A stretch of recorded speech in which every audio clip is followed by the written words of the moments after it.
Hi guys, Cam here. I don't even know how to start this video. I truly cannot believe that I am making this right now. I would say I hope I'm not gonna cry, but I'm so numb and so strongly dissociating from my life that things don't even feel real right now. I just got ready to try to feel like a real human because what's crazy is I am fine right now. I am healthy, my blood work is fine, but my cancer is back.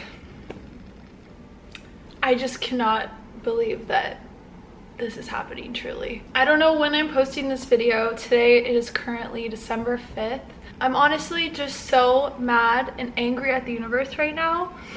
That's all I really feel, is just mad. Okay, how do I even start this? I don't know. So at the end of October, okay, wait, let's rewind. If you don't know, if you're new here, I am currently just over 2.5 years cancer-free.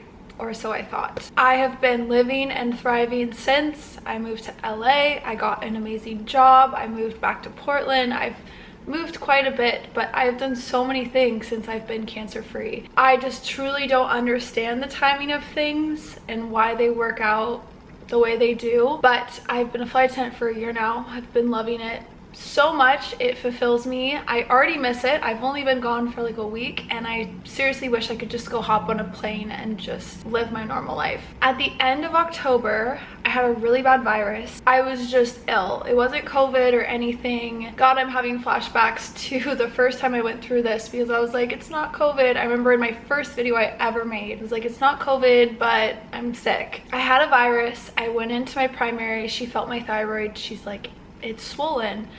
Let's do an ultrasound just to check. They do an ultrasound, they find some nodules. They're like, let's do a CT just because of your health history and make sure it's fine. So I'm just thinking, you know, if it's a thyroid thing, okay, so many people deal with thyroid issues. Probably just reactionary from my virus. I get a CT scan and my thyroid is fine. It's a-okay, it's literally fine. But there's a spot on my spleen.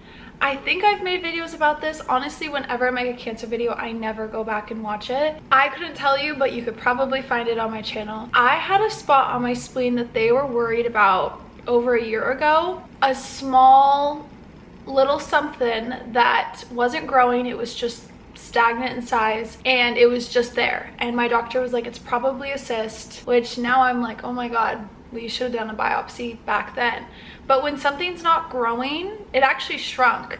It makes no sense whatsoever. Scientifically, I'm not a doctor. I do not understand. It was fluctuating in size, but it was never getting like bigger. So they're checking my thyroid, but they're doing a full head, neck, and whatever, abdomen. They're doing a full scan and they see that spot on my spleen and it's grown significantly in the last 6 months because I had a CT scan 6 months ago. And I'm like, I wasn't even here to check that. What the hell? Literally what? My doctor calls me and she's like, we need to do a biopsy because it grew. And I'm like, fuck. Like, that's the only thing I can think is that's not good when you need to get a biopsy.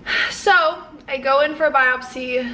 It was so uncomfortable. They went into my spleen. I was laying on my back and I guess the spleen is like really hard to access, but it was so crazy. I was like in a CT machine. I think I was in a tube and there was doctors and nurses everywhere. They just strapped me in because when they drugged me, they were like, your arms are gonna fall. I don't even know.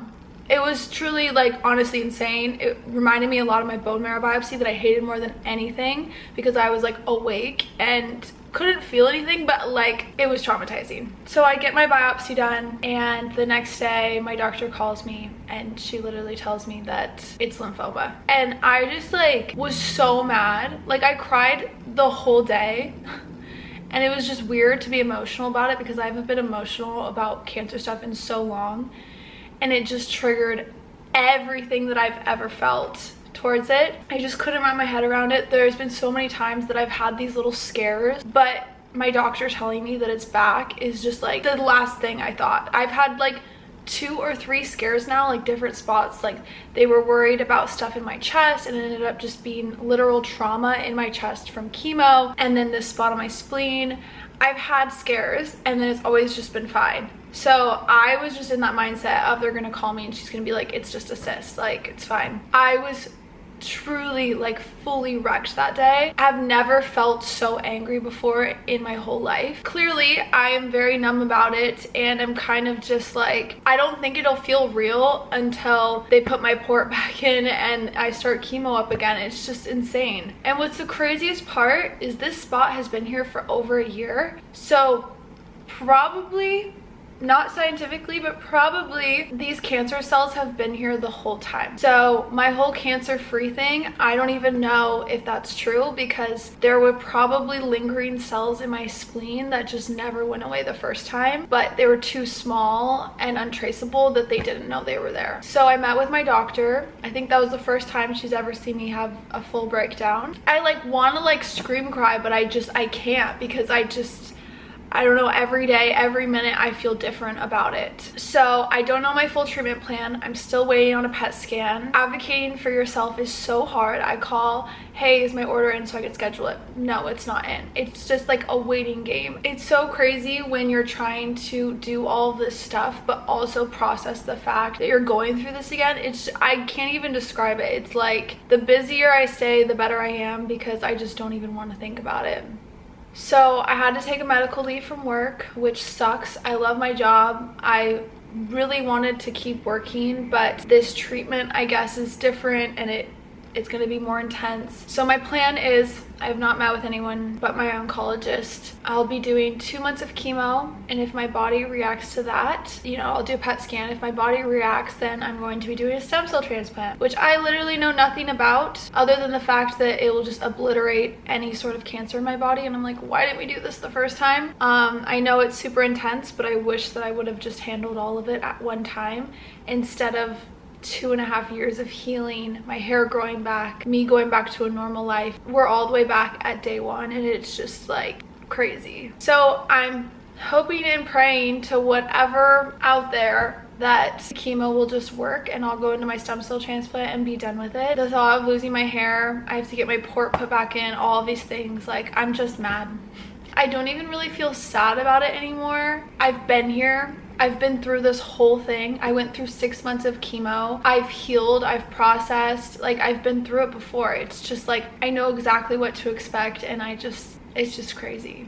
I'm trying to see if I'm missing anything out. My family, I honestly feel so bad that they have to go through this again with me. I am forever grateful for my support system. I've told my close friends. It's just, I didn't even want to tell anyone. I'm like, I don't want to be this burden again of bad news. Like, I feel like I've already been through this once. I lived it, I survived it. I should only have good news from here on out. And I know that's not how life works, but it just truly, like, I hate having to share bad news with people who I know love and care about me. It's not COVID this time, so it is different. I'm trying to keep busy. Even though I can't work, I want to, you know, just keep my life as normal as possible, but I don't really know what the next few months are going to be looking like. I also have to do an egg retrieval. Last time we ran out of time pretty much. I was so sick that I didn't have time to do it, so I will be doing an egg retrieval first before I start any chemo. I'll be doing a cold cap. I'm gonna try it because even if I can save like 50% of my hair, I think that that would be a very good thing for my mental health, because losing my hair and having my body change was one of the things that impacted me the most, because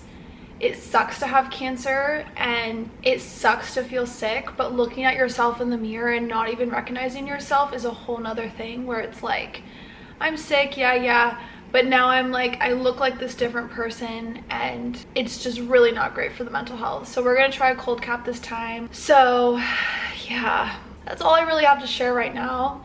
If you can tell, I don't even know what's going on up here. I'm starting therapy this week. That'll be good. I'm getting on top of it this time, because last time I didn't start therapy till after, which I shouldn't have done. But yeah, I hate to be here sharing this news. I guess it's just another chapter in my life. I don't understand why. I don't know if I ever will. Like, I guess I'm just gonna have to get through it. I truly know that I'll be fine and I'm gonna get through it. I've been through it once before. It just sucks. Like, there's no other way to put it. I just want to be okay. I want to be healthy. I want to be able to worry about silly things like boys or work, like not my health. So that's what I have to share right now. I don't know if I'll be vlogging the process. I literally don't know anything right now. It was a really positive thing to capture it last time. Not like I've gone back and watched it, but I know that it helped a lot of people. It connected me with a lot of amazing people. I made a docu-series out of it. There's a lot of unknowns right now, but that was something that was positive for me last time, so maybe I'll continue that. I don't really know. But yeah, that's all I have for you today. I wish I was here with better news. The universe did not want to deal me that card. Well, thank you so much for watching. If you know of anyone that has had a lymphoma relapse, please let me know, or a stem cell transplant. I'd love any information about it because I'm honestly just still learning and trying to understand what's going on. But I love you and I will see you later.